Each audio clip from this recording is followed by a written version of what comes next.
Hello दोस्तों, Aaradhya race academy के YouTube channel में आप सभी का स्वागत है। दोस्तों, आरपीएससी द्वारा आयोजित फर्स्ट ग्रेड शिक्षक भर्ती परीक्षा 2025 के नवीनतम पाठ्यक्रम के अनुसार फर्स्ट पेपर के लिए मॉडल पेपर की टेस्ट सीरीज शुरू की गई थी, जिसमें अपने 19 मॉडल पेपर है वो कंप्लीट हो चुके हैं। आज अपना 20 नंबर का मॉडल पेपर है। कुल 75 प्रश्न इसमें शामिल किए गए हैं और हूबहू आपको ऐसा ही पेपर है वो परीक्षा में देखने को मिलेगा।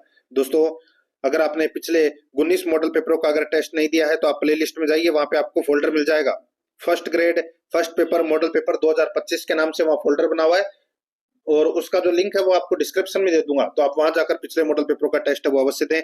आराध्या रेस एकेडमी के यूट्यूब चैनल को सब्सक्राइब जरूर करें, बेल आइकन को दबाएं, क्लास को लाइक और अपने दोस्तों के पास में शेयर जरूर करें। दोस्तों, ये पाठ्यक्रम स्कीम है, ये देखिए, ये फर्स्ट पेपर में दोस्तों 75 प्रश्न कुल परीक्षा में पूछे जाएंगे। 150 नंबर का ये पेपर है वो रहने वाला है। जो सर्वाधिक अंक फर्स्ट पेपर में लाएगा दोस्तों उसी का इस सोर्स सिलेक्शन माना जाएगा, क्योंकि सेकंड पेपर है वो सब्जेक्ट का पेपर है और सब्जेक्ट के पेपर में दोस्तों सभी महारत होते हैं। ठीक है दोस्तों, यहाँ पर देखिए, सबसे पहले अपन देखिए राजस्थान का इतिहास, भारतीय इतिहास और राजस्थान कला संस्कृति से संबंधित 15 प्रश्न पढ़ेंगे। देखिए, पहला प्रश्न है, गुप्त काल में किसने सुदर्शन झील का पुनर्निर्माण करवाया था? गुप्त काल में सुदर्शन झील का निर्माण है वो किसने करवाया था? तो दोस्तों, इसका राइट आंसर क्या हो जाएगा? वो है इसमें, देखिए अब इसमें मैं आपको एक चीज बता देता हूं। देखिए, सुदर्शन झील का जो निर्माण है, ठीक है, उस किसने करवाया था? तो चंद्रगुप्त मौर्य के समय सौराष्ट्र प्रांत के राज्यपाल पुष्यगुप्त वैश्य ने दोस्तों सुदर्शन झील का निर्माण करवाया था। ठीक है, और इस झील का जो जीर्णोद्धार है, ठीक है, वो करवाया था दोस्तों मौर्य शासक अशोक के समय सौराष्ट्र का राज्यपाल तुषारूप ने दोस्तों इस झील का जीर्णोद्धार करवाया था। और पुनः निर्माण है वो करवाया था दोस्तों चक्रपालित के द्वारा। ये आपको इसमें याद रखना है। तो यहाँ पर है, इसमें राइट आंसर डी नंबर का जो ऑप्शन है वो इसका बिल्कुल सही उत्तर हो जाएगा। गिरनार का पूर्वपति चक्रपालित के द्वारा इसका पुनः निर्माण है वो करवाया गया था। ठीक है, याद रखना। और ये सौराष्ट्र गवर्नर पर्णदत्त का पुत्र है ये। तो यहाँ पर डी नंबर ऑप्शन बिल्कुल सही। सेकंड नंबर का प्रश्न है, इसमें देखिए, गांधी से हुए पूना समझौते पैक्ट पर निम्न में से किसने हस्ताक्षर किए थे? गांधी से हुए पूना पैक्ट यानी कि पूना समझौते पर निम्न में से किसने हस्ताक्षर किए थे? तो वो किए थे दोस्तों अंबेडकर ने, भीमराव अंबेडकर ने। तो राइट आंसर हो जाएगा ए नंबर ऑप्शन बिल्कुल सही। तो दोस्तों, तारीख है 26 सितंबर 1932 को। दोस्तों, मदन मोहन मालवीय, राजेंद्र प्रसाद, पुरुषोत्तम दास, सी राजगोपालाचार्य के प्रयासों से दोस्तों गांधी यानी कि महात्मा गांधी और भीमराव अंबेडकर के बीच पूना समझौता हुआ था, जो पूना पैक्ट कहलाया। ठीक है, राइट आंसर हो जाएगा ए नंबर ऑप्शन बिल्कुल सही। 3 नंबर का प्रश्न है, इसमें देखिए, सूची फर्स्ट को सूची सेकंड के साथ में सुमेलित करना है। सूची फर्स्ट में राज्य है और सूची सेकंड में एजेंट है। दोस्तों देखिए, जोधपुर राज्य का जो पॉलिटिकल एजेंट था वो कौन था? तो दोस्तों वो था मेकमोशन, मेकमोशन। ठीक है, और उदयपुर राज्य का पॉलिटिकल एजेंट कौन था? तो दोस्तों वो था कैप्टन सोवर्स, कैप्टन सोवर्स। और भरतपुर का दोस्तों कैप्टन मॉरिसन, मॉरिसन है वो दोस्तों भरतपुर राज्य का पॉलिटिकल एजेंट था। और सिरोही का पॉलिटिकल एजेंट जेडी हॉल। तो यहाँ पर इस प्रश्न का राइट आंसर क्या हो जाएगा? वो है दोस्तों 3-2-1-4, 3-2-1-4 इसका राइट आंसर हो जाएगा इसमें। तो सी नंबर का जो ऑप्शन है वो इसका बिल्कुल सही। आगे देखिए, 4 नंबर का प्रश्न है, रामकृष्ण मिशन की स्थापना की थी। रामकृष्ण मिशन की स्थापना है वो किसने की थी? तो स्वामी विवेकानंद ने रामकृष्ण मिशन की स्थापना है वो की थी। यहाँ पर बी नंबर का जो ऑप्शन है वो इसका बिल्कुल सही उत्तर इसमें हो जाएगा, याद रखना। आगे देखिए दोस्तों, यहाँ पे 5 नंबर का प्रश्न है, निम्न में से किस एक स्थल से मिट्टी का पैमाना व सूती वस्त्र में लिपटा हुआ तांबे का उस्तरा प्राप्त हुआ है? निम्न में से किस एक स्थल से मिट्टी का पैमाना व सूती वस्त्र में लिपटा हुआ तांबे का उस्तरा प्राप्त हुआ है? तो इसका राइट आंसर हो जाएगा वो है कालीबंगा। यहाँ पर सी नंबर का जो ऑप्शन है वो इसका बिल्कुल सही, कालीबंगा। ठीक है, याद रखना, कालीबंगा से। आगे देखिए, 6 नंबर का प्रश्न है, ललित विग्रहराज के रचयिता सोमदेव किस चौहान शासक के दरबार में थे? बताइए। ललित विग्रहराज, ललित विग्रहराज के रचयिता सोमदेव किस चौहान शासक के दरबार में थे? तो इसका राइट आंसर हो जाएगा वो है विग्रहराज चतुर्थ के दरबार में थे दोस्तों। ये राइट आंसर हो जाएगा यहाँ पे सी नंबर का जो ऑप्शन है वो इसका बिल्कुल सही उत्तर इसमें हो जाएगा, याद रखना, ठीक है। और आप सभी को पता है विग्रहराज चतुर्थ का जो शासनकाल है वो चौहान शासनकाल का स्वर्ण युग माना जाता है। सी नंबर ऑप्शन बिल्कुल सही। इनको बिसलदेव के नाम से भी जाना जाता है विग्रहराज चतुर्थ को।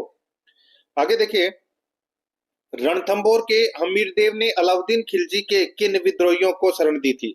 रणथंबोर के हमीरदेव ने अलाउद्दीन के किन विद्रोहियों को शरण दी थी? तो दोस्तों देखिए वो थे दोस्तों मोहम्मद शाह व केहबरू। मोहम्मद शाह व केहबरू इनको शरण दी थी दोस्तों। किसने? हमीरदेव ने, ठीक है। रणथंबोर का चौहान शासक था ना हमीरदेव चौहान, उसने दोस्तों अलाउद्दीन खिलजी के विद्रोही मोहम्मद शाह व केहबरू को शरण दी थी। राइट आंसर हो जाएगा यहाँ पे डी नंबर का ऑप्शन बिल्कुल सही। आगे देखिए 8 नंबर का प्रश्न है, किस राजपूत मनसबदार को अकबर ने फरजंद की उपाधि व 7,000 का मनसब प्रदान किया था, किसी अन्य हिंदू शासक को प्राप्त नहीं था? बताइए, अकबर ने किस शासक को फरजंद की उपाधि भी दी थी और 7,000 का मनसब भी प्रदान किया था, और ये 7,000 का मनसब है वो अन्य किसी हिंदू शासक को प्राप्त नहीं था? तो यहाँ पर इसका राइट आंसर हो जाएगा वो है कछवाहा शासक राजा मानसिंह प्रथम को। ये 7,000 का मनसब भी प्रदान किया था और फरजंद की उपाधि भी प्रदान की थी। यहाँ पर बी नंबर ऑप्शन सही होगा। 9 नंबर का प्रश्न इसमें देखिए, मत्स्य संघ के प्रधानमंत्री थे। तो दोस्तों मत्स्य संघ के प्रधानमंत्री कौन थे? राइट आंसर हो जाएगा वो है शोभाराम कुमावत है, ये मत्स्य संघ के प्रधानमंत्री थे। डी नंबर का ऑप्शन बिल्कुल सही। 10 नंबर का प्रश्न इसमें देखिए, निम्नलिखित में से कौन सा कथन सही है? कौन सा कथन सही है वो अपने को यहाँ पर बताना है। देखिए, गौरीशंकर उपाध्याय ने सेवाश्रम स्थापित कर खादी का प्रचार किया। गौरीशंकर उपाध्याय ने सेवाश्रम स्थापित कर खादी का प्रचार किया, बिल्कुल सही है। भोगीलाल पांड्या ने ठक्कर बापा की प्रेरणा से 1935 ईस्वी में हरिजन सेवा संघ की स्थापना की। तो दोस्तों ये भी बिल्कुल सही है। भोगीलाल पांड्या ने ठक्कर बापा की प्रेरणा से 1935 ईस्वी में हरिजन सेवा संघ की स्थापना की, बिल्कुल सही बात है। आगे देखिए यहाँ पे सी नंबर का माणिक्यलाल वर्मा ने 1935 ईस्वी में डूंगरपुर में खांडलाई आश्रम स्थापित कर भीलों में शिक्षा का प्रचार किया। तो दोस्तों ये भी बिल्कुल सही है इसमें। तो यहाँ पर इस प्रश्न का राइट आंसर हो जाएगा उपरोक्त सभी। डी नंबर का जो ऑप्शन है वो इसका बिल्कुल सही उत्तर इसमें हो जाएगा। 11 नंबर का प्रश्न इसमें देखिए, राजस्थान के प्रमुख संत तथा उनके द्वारा स्थापित संप्रदायों के संबंध में कौन सा युग्म सही नहीं है? राजस्थान के प्रमुख संत तथा उनके द्वारा स्थापित संप्रदायों में से दोस्तों कौन सा एक युग्म है वो सही नहीं है, वो अपने को यहाँ पर बताना है। दोस्तों यहाँ पर देखिए, रामचरण जी के द्वारा राम स्नेही संप्रदाय की स्थापना की गई, बिल्कुल सही है। लालगिरी के द्वारा अलखिया संप्रदाय की स्थापना की गई, बिल्कुल सही है। हरिदास जी के द्वारा निरंजनी संप्रदाय की स्थापना की गई, बिल्कुल सही है। नवलदास जी के द्वारा गूदड़ संप्रदाय, गलत हो जाएगा दोस्तों। नवलदास जी के द्वारा नवल संप्रदाय की स्थापना है वो की गई थी, और इनका जो मुख्य मंदिर है वो जोधपुर में है। और ये जो गूदड़ संप्रदाय यहाँ पर दे रखा है, ठीक है, इस संप्रदाय की के प्रवर्तक थे वो दोस्तों संत दास जी थे। कौन? संत दास जी। तो यहाँ पर ये गलत हो जाएगा। डी नंबर का ऑप्शन बिल्कुल सही उत्तर। आगे देखिए यहाँ पे 12 नंबर का प्रश्न है, किशोरी महल कहाँ स्थित है? बताइए किशोरी महल कहाँ पर स्थित है? तो दोस्तों किशोरी महल है वो भरतपुर में स्थित है। यहाँ पर बी नंबर का ऑप्शन बिल्कुल सही उत्तर हो जाएगा। किशोरी महल, दादी माँ का महल, जवाहर बुर्ज, फतेह बुर्ज, ये कहाँ है? तो दोस्तों ये लोहागढ़ दुर्ग भरतपुर में है। यहाँ पर बी नंबर ऑप्शन सही। 13 नंबर का प्रश्न है इसमें देखिए, त्योहारों का आगमन व समापन किन त्योहारों के साथ माना जाता है? त्योहारों का आगमन व समापन किन त्योहारों के साथ माना जाता है?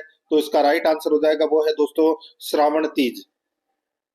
आप सभी को पता है, ये तो सभी को पता होगा दोस्तों, तीज त्योहार बावड़ी ले डूबी गणगौर, ठीक है, ले डूबी गणगौर, यानी कि आपने वो कहावत तो सुनी है, मैंने बताई, तीज त्योहार बावड़ी, यानी कि श्रावण तीज से तो त्योहारों का आगमन होता है और गणगौर पर समाप्त हो जाता है। तो यहाँ पर इसमें right answer D number option हो जाएगा।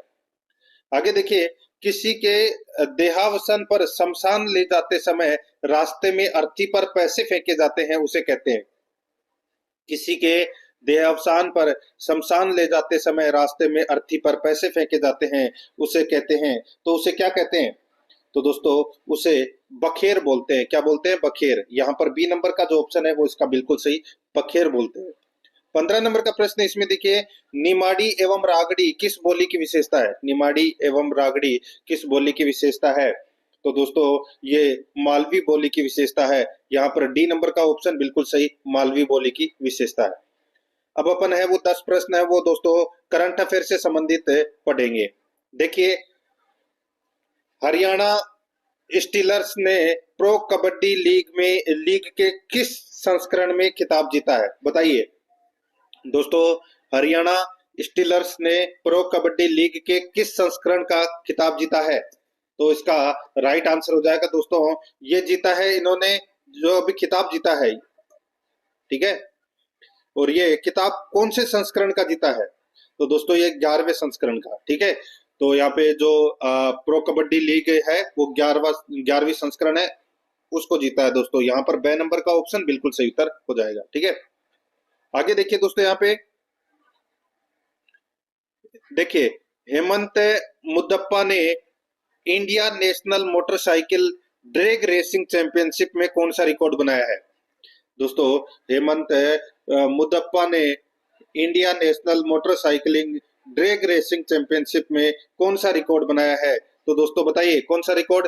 तो ये 15वां राष्ट्रीय खिताब जीता है दोस्तों, इन्होंने ये रिकॉर्ड बनाया है। तो यहाँ पर इसमें राइट आंसर बे नंबर का ऑप्शन बिल्कुल सही उत्तर इसमें हो जाएगा, ये आपको इसमें याद रखना है, ठीक है। आगे देखिए दोस्तों, यहाँ पे 18 नंबर का प्रश्न है, ऑस्ट्रेलिया में शतक लगाने वाले सबसे कम उम्र के भारतीय खिलाड़ी कौन बने हैं? ऑस्ट्रेलिया में शतक लगाने वाले सबसे कम उम्र के भारतीय खिलाड़ी कौन बने हैं?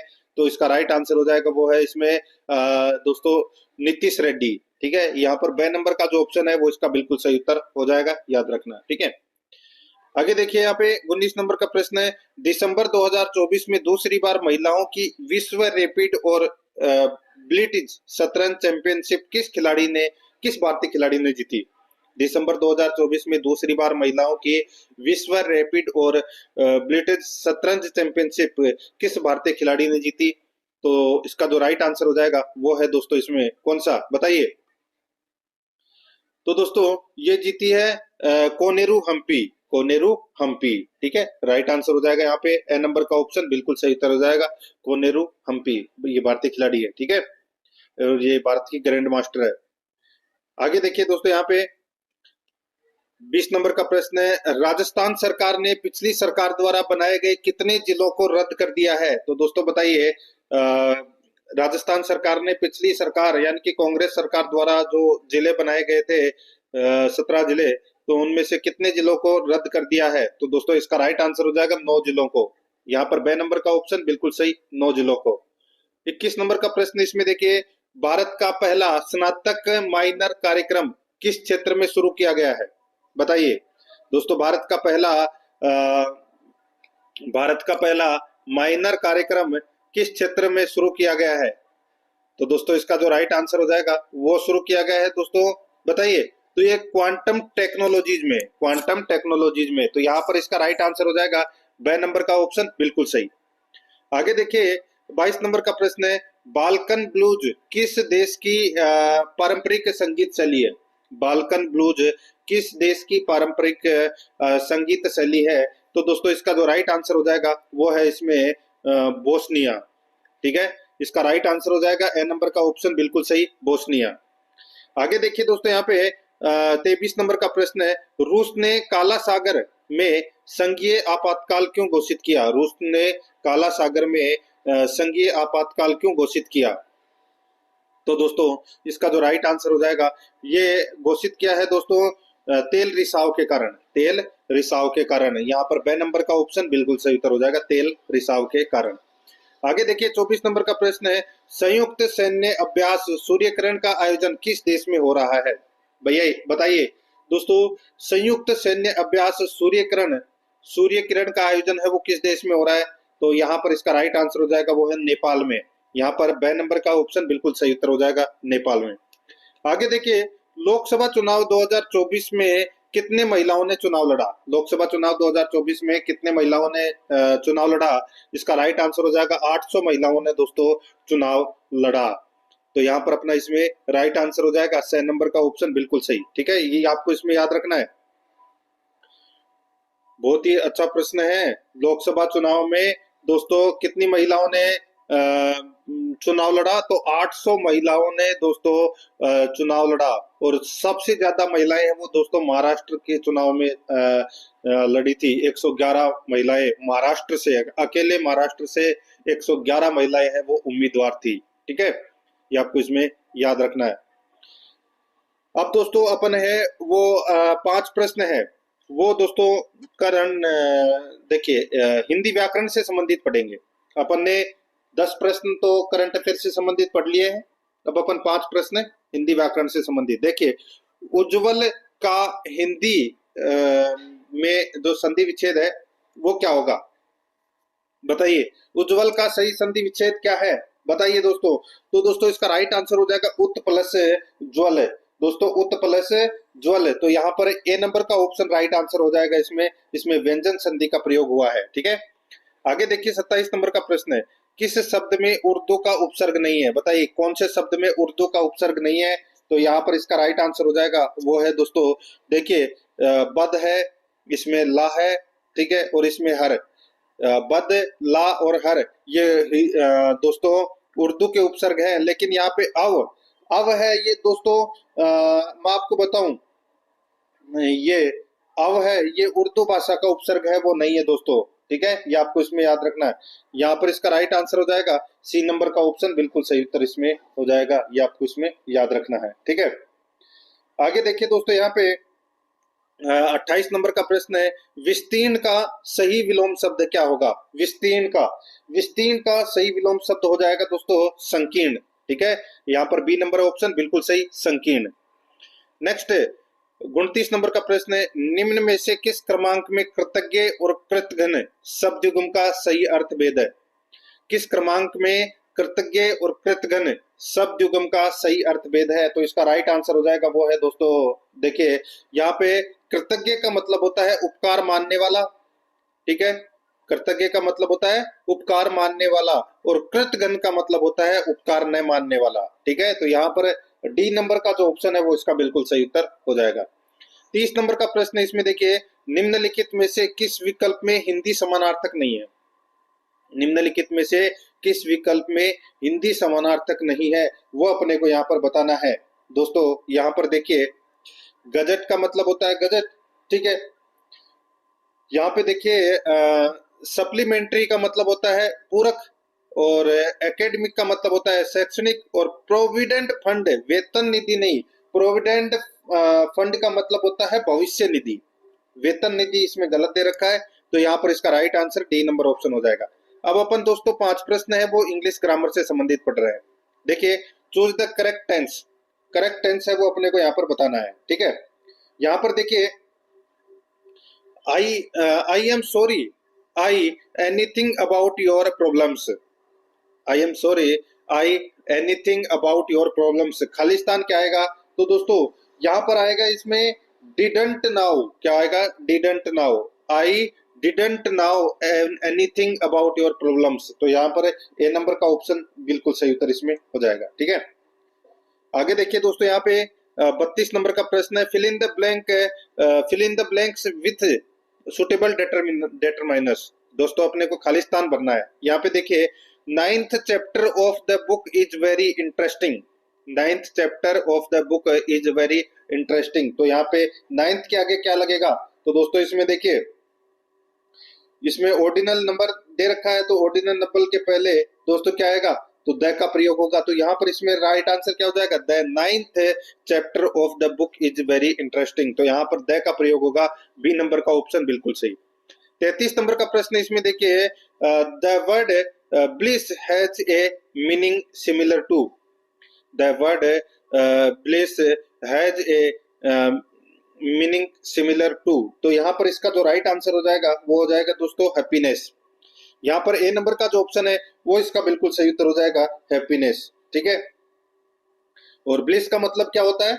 दोस्तों मोक्ष, आनंद या परम सुख आप बोल सकते हैं। अपने को समानार्थक शब्द है वो बताना था ब्लिस का, तो हैप्पीनेस हो गया। आगे देखिए 34 नंबर का प्रश्न है। आई रेयरली, देखिए खालिस्तान दे रखा है और फिर वर्ब दे रखी है यहाँ पे कैरी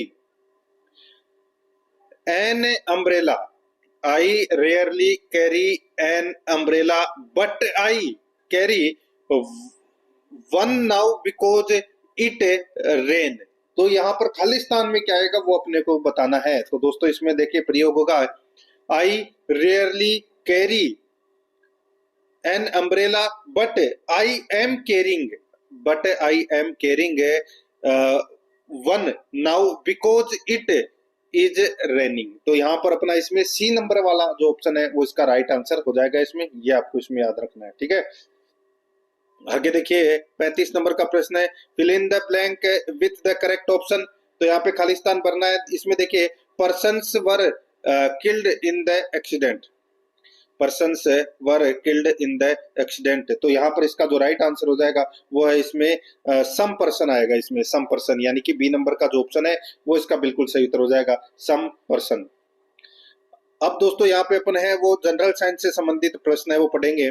देखिए निम्न में से कौन सा सरल उत्तक नहीं है, निम्न में से कौन सा सरल उत्तक नहीं है वो दोस्तों अपने को यहाँ पर क्या करना है बताना है। दोस्तों इसमें देखिए सरल उत्तक कौन सा नहीं है, तो इसमें देखिए मृदुतक है, स्थूल कोण उत्तक है, दृढ़ोतक है, लेकिन पोषवाह उत्तक है, ये सरल उत्तक नहीं है। यहाँ पर डी नंबर का जो ऑप्शन है वो इसका बिल्कुल सही उत्तर इसमें हो जाएगा, याद रखना, ठीक है।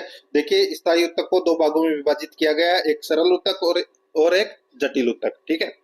तो यहाँ पर डी नंबर का जो ऑप्शन है वो इसका बिल्कुल सही।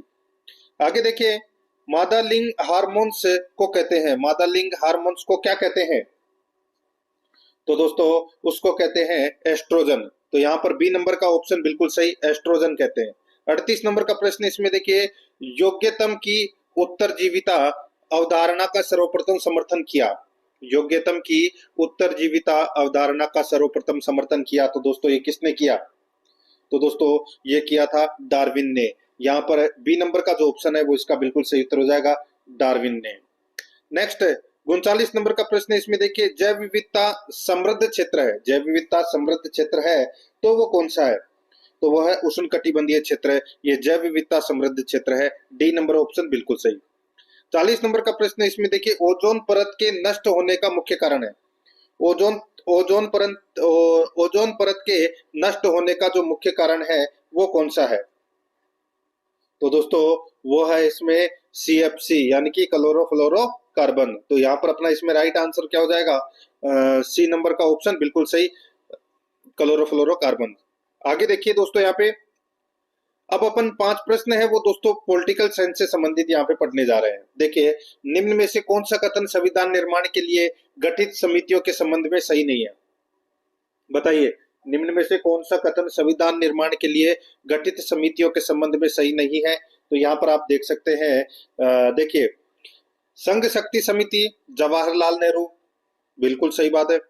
प्रारूप समिति डॉक्टर भीमराव अंबेडकर, ये भी बिल्कुल सही है। प्रांतीय संविधान समिति सरदार पटेल, ये भी बिल्कुल सही है। संचालन समिति JP कृपलानी, ये गलत हो जाएगा। दोस्तों यहाँ पे मैं आपको बताऊं संचालन समिति के जो अध्यक्ष थे वो डॉक्टर राजेंद्र प्रसाद थे, यहाँ पे JP कृपलानी है वो दोस्तों इसमें गलत हो जाएगा, ठीक है।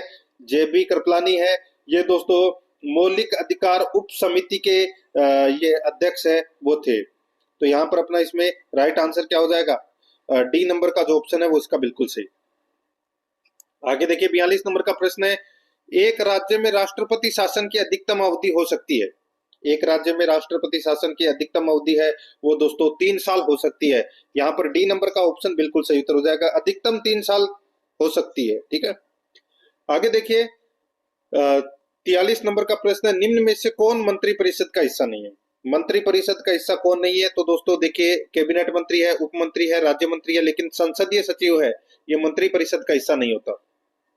यहाँ पर डी नंबर ऑप्शन बिल्कुल सही।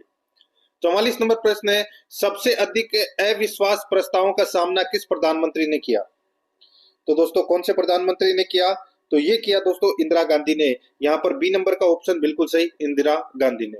आगे देखिए 1976 में 42वें संशोधन द्वारा संविधान में कितने मौलिक कर्तव्य निश्चित किए गए?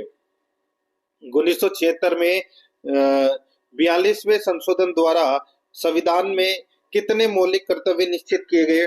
तो इसका जो राइट आंसर हो जाएगा वो है दोस्तों कितने? तो दोस्तों वो है 10। तो यहाँ पर इसमें सी नंबर का ऑप्शन बिल्कुल सही उत्तर इसमें हो जाएगा, याद रखना। और 11वां जो मूल कर्तव्य है वो 86वें संविधान संशोधन 2002 में जोड़ा गया था। ठीक है, यहाँ पर सी नंबर ऑप्शन सही। आगे देखिए, अब अपन 5 प्रश्न है वो दोस्तों राजस्थान ज्योग्राफी से संबंधित पढ़ने जा रहे हैं। देखिए, राजस्थान के जिले जहां से कर्क रेखा गुजरती है, दोस्तों कर्क रेखा है वो कहां से गुजरती है? तो ये बांसवाड़ा और डूंगरपुर से गुजरती है कर्क रेखा। तो यहाँ पर अपना इसमें सी नंबर ऑप्शन सही उत्तर। आगे देखिए, निम्नलिखित को सुमेलित करना है। यहाँ पर देखिए, सूची फर्स्ट में भौतिक विभाग है और सूची सेकंड में जनसंख्या व क्षेत्रफल दे रखा है। देखिए, पश्चिमी रेतीला मैदान में कितने प्रतिशत जनसंख्या निवास करती है? तो दोस्तों 40% जनसंख्या निवास करती है और 61.11% भाग पर यह फैला हुआ है। अरावली प्रदेश है, इसमें दोस्तों 10% जनसंख्या निवास करती है और ये 9% भाग पर फैला हुआ है। पूर्वी मैदान में 11% जनसंख्या निवास करती है और 6.89% भाग पर यह फैला हुआ है। दक्षिणी पूर्वी पठार है, ये दोस्तों इसमें 11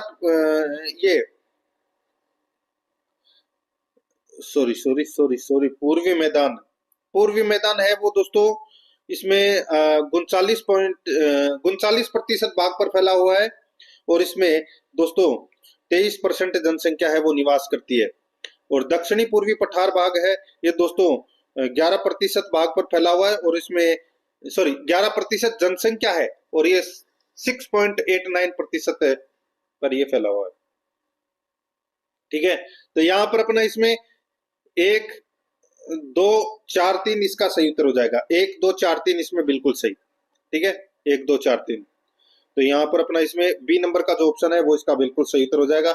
और देखिए, मैं आपको यहाँ पर बताऊं, ये जो पूर्वी मैदान है इसके अंदर 39% जनसंख्या निवास करती है और 23% भाग पर यह फैला हुआ है। यानी कि सर्वाधिक जनसंख्या है वो कौन से भाग में है? यानी कि सबसे, तो वो है पूर्वी मैदान में। देखिए, ये 23% भाग पे फैला हुआ है और जो पश्चिमी रेगिस्तान है वो दोस्तों देखिए 61.11% भाग पर फैला हुआ है और इसमें सिर्फ 40% जनसंख्या है। इसमें 23% भाग पर फैला हुआ है और इसमें 39% जनसंख्या है। यानी कि सर्वाधिक जनसंख्या दोस्तों कौन से भाग में है? पूर्वी में। ठीक है, आगे देखिए दोस्तों, यहाँ पे 2011 की जनगणना के अनुसार राजस्थान में ग्रामीण महिला साक्षरता दर है, बताइए दोस्तों। ग्रामीण महिला साक्षरता दर के बारे में पूछा गया है। तो वैसे तो जो साक्षरता दर है वो है दोस्तों कितनी? 52.1%। ठीक है, और यहाँ पे ग्रामीण का पूछा गया है तो ग्रामीण का है दोस्तों 45.8%। यहाँ पर सी नंबर का जो ऑप्शन है वो इसका बिल्कुल सही उत्तर हो जाएगा। 45.8% ये ग्रामीण महिला साक्षरता दर है। और दोस्तों जबकि शहरी महिला साक्षरता की बात करूं तो वो है 70.7%। ठीक है, याद रखना। आगे देखिए, यहाँ पे कोपेन द्वारा प्रस्तुत जलवायु प्रदेशों में से राजस्थान में कौन सा सुमेलित नहीं है? तो कौन सा सुमेलित नहीं है वो अपने को दोस्तों यहाँ पर बताना है। देखिए, BSHW अर्धशुष्क मरुस्थल, BSHW अर्धशुष्क मरुस्थल ये इसमें कोपेन के जलवायु वर्गीकरण में है, तो दोस्तों बिल्कुल सही है। AW ये दक्षिणी राजस्थान में है, बिल्कुल सही है। BWHW शुष्क मरुस्थल ये भी दोस्तों इसमें क्या है? बिल्कुल सही है। यहाँ पर देखिए CWG उत्तरी राजस्थान, ये गलत हो जाएगा दोस्तों। ये CWG है ये अरावली से पूर्व भाग, अरावली के पूर्व भाग, अरावली का जो पूर्व भाग है वो इसमें आता है दोस्तों। ठीक है, इसमें दोस्तों हाड़ौती, मेवात, डांग क्षेत्र है वो इसमें सम्मिलित है। ठीक है, तो यहाँ पर अपना इसमें राइट आंसर हो जाएगा उत्तरी राजस्थान, इसमें गलत दे रखा है। तो यहाँ पर डी नंबर का ऑप्शन बिल्कुल सही। आगे देखिए, राज्य में कुल कृषि क्षेत्रफल में सर्वाधिक किस जिले का है?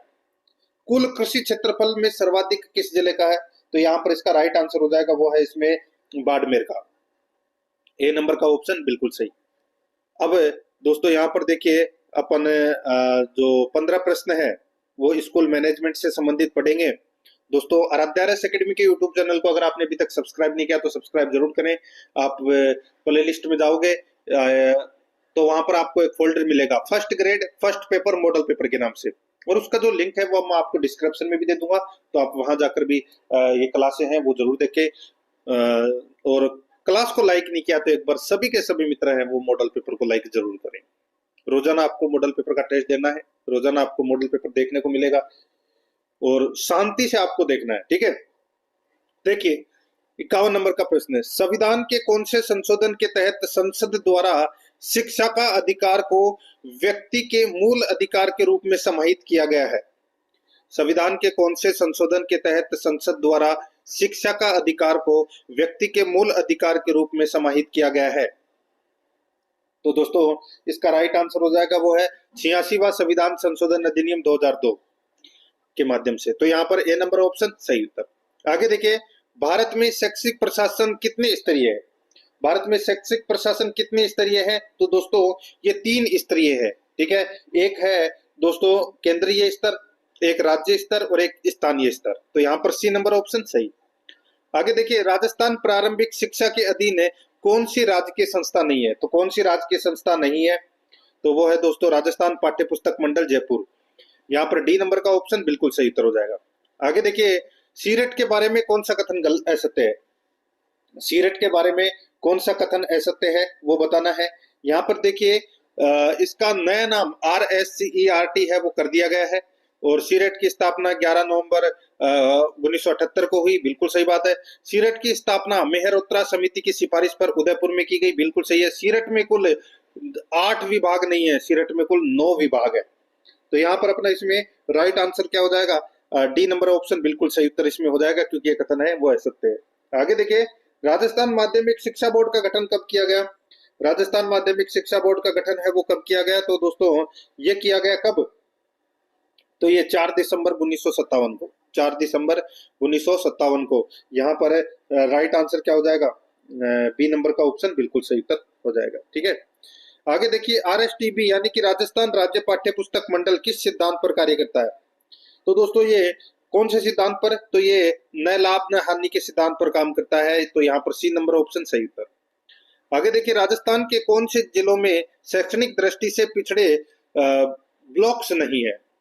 बताइए, राजस्थान के कौन से जिलों में शैक्षणिक दृष्टि से पिछड़े ब्लॉक्स नहीं है? इसका राइट आंसर हो जाएगा वो है सीकर झुंझुनू। यहाँ पर ए नंबर का ऑप्शन बिल्कुल सही, सीकर झुंझुनू।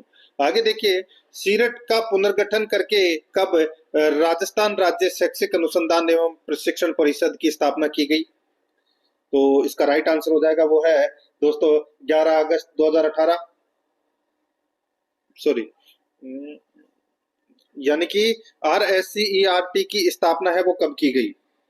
तो ये की गई दोस्तों 14 अगस्त 2018। इसका right answer B number option हो जाएगा 14 अगस्त 2018। आगे देखिए, राजस्थान राज्य के सभी विद्यालयों में नियोजन कब से अनिवार्य किया गया है? तो कब से अनिवार्य किया गया है? तो दोस्तों ये 1972-73 से अनिवार्य किया गया है। यहाँ पर बी नंबर ऑप्शन बिल्कुल सही। आगे देखिए, एक अच्छा पर्यवेक्षण सदैव शिक्षकों एवं विद्यार्थियों के विकास और शिक्षण अधिगम प्रक्रिया को सुधारने से संबंधित होता है। पर्यवेक्षण की उक्त परिभाषा किसने दी? तो दोस्तों ये परिभाषा है वो किसने दी थी? तो ये बार्कले ने दी थी। देखिए दोस्तों, अब अपन शिक्षा मनोविज्ञान से संबंधित है दोस्तों 5 प्रश्न पढ़ लेते हैं 61 से 65 तक। देखिए, निम्न में से कौन सा मनोवैज्ञानिक रूप से व्यक्तिगत भिन्नता का आधार है? बताइए, निम्न में से कौन सा मनोवैज्ञानिक रूप से व्यक्तिगत भिन्नता का आधार है? तो दोस्तों वो है बौद्धिक भिन्नता। यहाँ पर इसमें 1 नंबर का ऑप्शन बिल्कुल सही उत्तर हो जाएगा, बौद्धिक भिन्नता। आगे देखिए, 62 नंबर का प्रश्न है, शिक्षा मनोविज्ञान मनोविज्ञान के किस पक्ष से संबंधित एक शाखा है? शिक्षा मनोविज्ञान मनोविज्ञान के किस पक्ष से संबंधित एक शाखा है? तो दोस्तों इसका राइट आंसर हो जाएगा वो है व्यवहारात्मक मनोविज्ञान, व्यवहारात्मक मनोविज्ञान। यहाँ पर 4 नंबर का ऑप्शन बिल्कुल सही उत्तर हो जाएगा। 63 नंबर का प्रश्न इसमें देखिए, शैक्षिक मनोविज्ञान किसी व्यक्ति के जन्म से लेकर वृद्धावस्था तक सीखने के अनुभवों का वर्णन और व्याख्या करता है। यह परिभाषा किसके द्वारा दी गई? शैक्षिक मनोविज्ञान किसी व्यक्ति के जन्म से लेकर वृद्धावस्था तक सीखने के अनुभवों का वर्णन और व्याख्या करता है। यह परिभाषा किसके द्वारा दी गई? तो दोस्तों यह परिभाषा है वो क्रो एंड क्रो के द्वारा दी गई। 2 नंबर का जो ऑप्शन है वो इसका बिल्कुल सही उत्तर हो जाएगा। 64 नंबर का प्रश्न इसमें देखिए, पियाजे के अनुसार मौजूदा संज्ञानात्मक संरचना में नवीन सूचना को सम्मिलित करना कहलाता है। पियाजे के अनुसार मौजूदा संज्ञानात्मक संरचना में नवीन सूचना को सम्मिलित करना क्या कहलाता है? तो दोस्तों वो कहलाता है आत्मसात्करण। दोस्तों आत्मसात्करण कहलाता है। 2 नंबर का ऑप्शन बिल्कुल सही उत्तर हो जाएगा।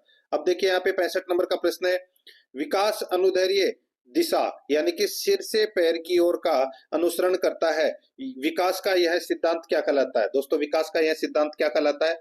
तो दोस्तों इसका राइट आंसर हो जाएगा वो है, यह कहलाता है मस्तकारोद्दीमुखी। मस्तकारोद्दीमुखी यानी कि दोस्तों सिम्फेलो कॉन्डल। ये अपना इसमें 1 नंबर का जो ऑप्शन है वो इसका बिल्कुल सही उत्तर हो जाएगा। अब अपन दोस्तों आगे 66 से लेकर और 75 प्रश्न तक अब अपन रीजनिंग और मैथ से संबंधित प्रश्न है वो पढ़ेंगे।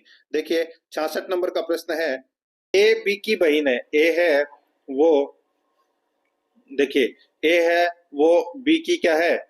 बहन है।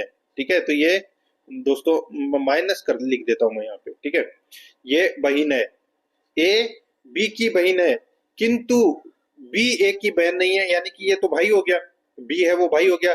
तो ए तथा बी दोनों के मध्य संबंध है, तो दोस्तों भाई बहन का संबंध हो गया। तो यहाँ पर अपना इसमें राइट आंसर हो जाएगा बहन और भाई का। यहाँ पर ए नंबर का ऑप्शन बिल्कुल सही उत्तर इसमें हो जाएगा। आगे देखिए रीजनिंग और मैथ के क्वेश्चन आपको ऐसे देखने को मिलेंगे। देखिए यदि प्लस का अर्थ इंटू माइनस का अर्थ प्लस इंटू का अर्थ है भाग है, तो ये दोस्तों आपको निशान चेंज करने हैं। ये आप आसानी से कर सकते हैं। जैसे कि यहाँ पे दे रखा है 6 -9 + 8 इंटू 3 भाग 20। तो सबसे पहले अपने को निशान चेंज करना है। तो यहाँ पे 6 माइनस को क्या लिखा गया है? तो दोस्तों माइनस को देखिए, माइनस को प्लस कहा गया तो माइनस को प्लस। ठीक है, 9 फिर प्लस को क्या कहा गया? प्लस को इंटू कहा गया है। शुरू में देखिए प्लस का अर्थ इंटू। ठीक है, तो ये 8। अब इंटू को क्या कहा गया है? तो इंटू को दोस्तों भाग कहा गया है, तो यहाँ पर ये भाग 3। ठीक है, और भाग को क्या कहा गया है? भाग को दोस्तों माइनस कहा गया, तो यहाँ पे -20। बस क्या करना है? कुछ भी नहीं करना है। यहाँ पे आप देख सकते हैं, इसको अपन ऐसे लिख सकते हैं 6 + 9 इंटू दोस्तों 8 में 3 का भाग देना है। तो या तो आप दोस्तों डायरेक्ट भाग दे दो, यानी कि जैसे कि 3 दूनी 6 यानी कि 2.66 आप लिख सकते हैं। 2.66 -20। ठीक है, ऐसे भी लिख सकते हैं। तो अगर वैसे भी लिखना चाहे तो दोस्तों आप ऐसे भी लिख सकते हैं इसको कि 6 + 9 इंटू 8/3 -20 ऐसे लिख लीजिए। ठीक है, तो दोस्तों सीधा सा मैं आपको बोलूं, देखिए यहाँ पर दोस्तों 8 × 24, तो यहाँ पे 6 + 24 -20, तो इसका उत्तर आ जाएगा दोस्तों 10। सी नंबर का ऑप्शन बिल्कुल सही। आगे देखिए दोस्तों, यहाँ पे एक कॉलोनी में देखिए ये जो सभी तीनों ब्रांड प्रयोग में लेते हैं वो अपने को यहाँ पर बताना है। नॉर्मल क्वेश्चन है, आप कर सकते हैं। ठीक है, ज्यादा कोई खास क्वेश्चन नहीं है। जैसे कि मैं आपको बता दूं कि एक कॉलोनी में नोकिया, सोनी और मोटोरोला नामक 3 ब्रांड के मोबाइल प्रयुक्त किए जाते हैं। 70 परिवार केवल एक ब्रांड को प्रयोग में लाते हैं। 70 परिवार केवल एक को। ठीक है, 47 परिवार ठीक 2 ब्रांड को प्रयोग में लेते हैं, तो 47 परिवार 2 ब्रांड को प्रयोग में लेते हैं। 8 परिवार तीनों ब्रांडों को प्रयोग में लेते हैं, तो दोस्तों 8 परिवार है वो तीनों ब्रांडों को प्रयोग में लेते हैं। और यह माना गया है कि प्रत्येक परिवार कम से कम इन तीनों ब्रांड में से कम एक प्रयोग में लेता है। कितने परिवार ऐसे हैं जो सभी तीनों ब्रांडों को प्रयोग में लेते हैं? ठीक है, तो इसमें कुछ भी नहीं करना दोस्तों। देखिए यहाँ पे 70 और 47 है, इनको प्लस कर दीजिए। 70 और 47 कितने होते हैं? 117। तो 117 परिवार है वो दोस्तों तीनों ब्रांड प्रयोग में लेते हैं, तो यहाँ पर बी नंबर का ऑप्शन बिल्कुल सही हो जाएगा। आगे देखिए 6 12 7 6 12 10 8 7 13 12 9 11 7 की माध्यिका है वो क्या है? दोस्तों माध्यिका निकालनी है इनका सबको टोटल मार दीजिए, इनका सबका टोटल मारोगे तो दोस्तों कितना आ जाएगा, 120।